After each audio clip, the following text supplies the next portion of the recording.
What is going on, guys? I'm Daniel Welter, and I'm going to be showing you my favorite kit to use when shooting a wedding solo. All right, so the first thing we have are cameras.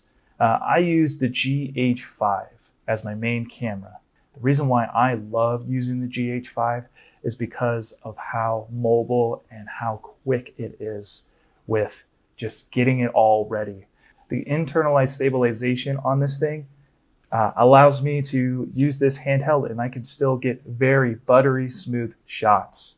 I also love the picture profile on this. I can use V-Log if I wanted to color grade with log, or I can use CinelikeD so I can get a quicker color grade for my shot.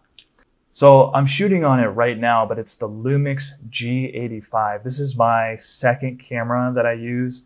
I usually have it propped up on a tripod or something like that so I can just get a second angle. And it works. I'm able to get two different angles at one time while being a solo videographer. It's great. This is a great way to start out. If you are in a budget, you can probably get one with just the body itself for under 500 bucks. So this is a great starter camera for shooting a solo wedding video. This is what I started on, so it's great. The next thing I use is the DJI Osmo Pocket 4K. And I absolutely love this thing. I can shoot up to 4K at 60 frames per second with this little thing. It also shoots in CinelikeD, so I can get the really nice dynamic shot to color grade. It also has an amazing battery life. I can use this thing all day and it'll only drain about 50%. I use this as more of a B-roll kind of camera, so I can get more wide shots of the ceremony, of the wedding party, and it's really smooth because of the gimbal, and it is a really good investment if you are on a budget. You guys are probably wondering if I use a drone. Yes, I do. In fact, it's the Mavic Pro. It's not the Mavic 2 Pro. I haven't had the need to upgrade to the Mavic 2 Pro just quite yet. I might by the end of this year, but right now this is doing great for me. I can get really nice flat looking shots to color grade in post, and it records up to 4K at 30 frames, and it's got a really good flight time battery, about 27 to 30 minutes. So I'm not really worried about how long I need to be up there. Also, this is a great way to get more clients. People love drone shots for their weddings. So if you do have a drone and you know how to use it, definitely let them know that you include drone footage in your packages. It can bring you more clients. All right, so the next thing is audio. Now, this is my essential go-to to record audio. It's the Tascam DR40X. This is a beast. I love the way this captures audio. I am convinced that nobody could love me the way that you do. You love the deepest parts of my soul and encourage me to be unapologetically me. The way I capture audio is to talk to the DJ, get hooked up with an XLR, male to female, and hook it up to the speaker or to the interface of a DJ set, and you'll get perfect audio. You can adjust the gain and you can look at the audio levels through this. And by far, if you have a DJ in your wedding, get one of these. You won't regret it. You'll get the best audio quality. Not only that, when clients look back at their videos, for me, they always tell me that I have excellent audio, and that's thanks to this. So this is a great investment to have, even if you're on the budget. It's pretty affordable. The next thing I use for audio when I do not have a DJ or I don't have access to a speaker system to plug in the DR40X. It's a Saramonic lavalier mic setup. These are lapel mics and it's completely wireless, and it's what I'm using right now. So you can get really clean, clear audio for your groom and for your wedding officiator. It also picks up really well with bride audio. So if you do not have access to a speaker or a DJ interface, definitely invest in one of these. This can save you. All right, so lenses.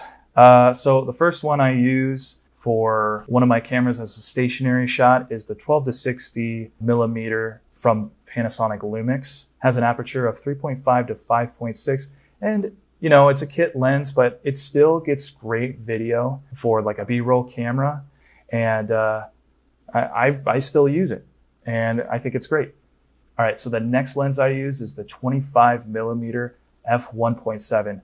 This is really good if you want to get like nice close-up cinematic shots. It's not too wide and it's not too narrow. And so you can really get in there and get really great shots close up with a nice blurred background, and it's really, really sharp. This is what I use a lot, especially for low lighting too, because the f-stop goes down all the way to 1.7. I can use this a lot for the reception and stuff like that when it gets really dark. All right, so the last lens that I use is my go-to lens for the run and gun solo wedding videographer experience. It's the 12 to 35mm f2.8. I absolutely love this thing. It's beautiful, it's sharp, you get really nice images. It acts as like a 25mm can, but you can go all the way up to 35mm with a fixed f-stop, which is super nice. And it's what I'm recording on right now with my G85. I love this thing. This is my lens that I use the most. So, yeah. All right, next you're wanting to know, hey, how can I get stabilized shots even further from an internal stabilization system if I'm not really skilled with stabilizing my footage? Well, you can do this. This is a rig that is great for keeping your hands away from the camera.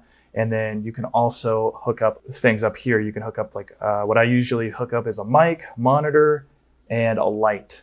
And I've used this a lot. And this is great to get really buttery smooth footage with the internal stabilization. And I love it. I've been using it for the last 2 years. So it's great.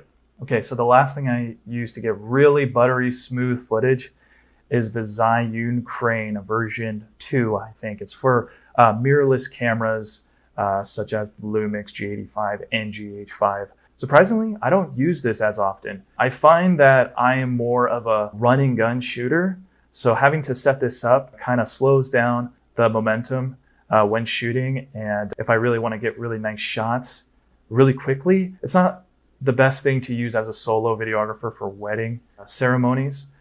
I would use this more for pre-ceremony and reception and cocktail hour. That's when you have a more available time to set it up and get really nice footage. And whenever I use this, I get super smooth footage, especially with the internal stabilization in my Lumix G85 or the GH5.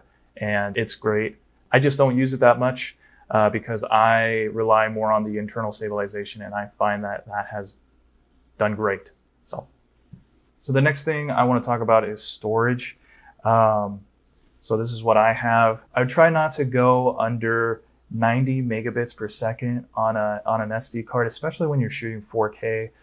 The problems that can arise are when you're shooting, it could stop automatically, which is crucial when you're shooting a wedding solo and you don't have any other shot to back up on. So get something that's above 90 megabits per second and at least have 64 gigabytes and up. All right, so the next thing is the lighting setup.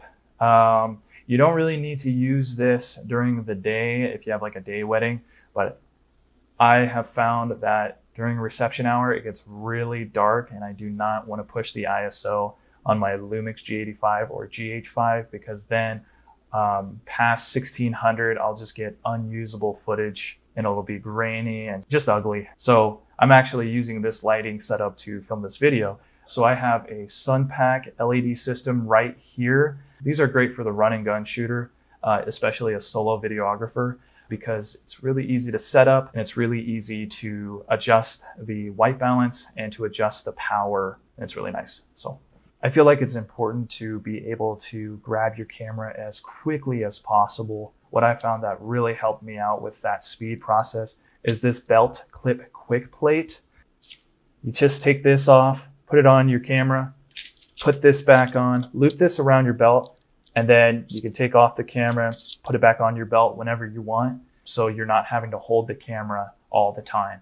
And this has really saved me just that annoyance of having to hold the camera all the time. So I would definitely get this if you're trying to shoot a wedding video solo. So yeah.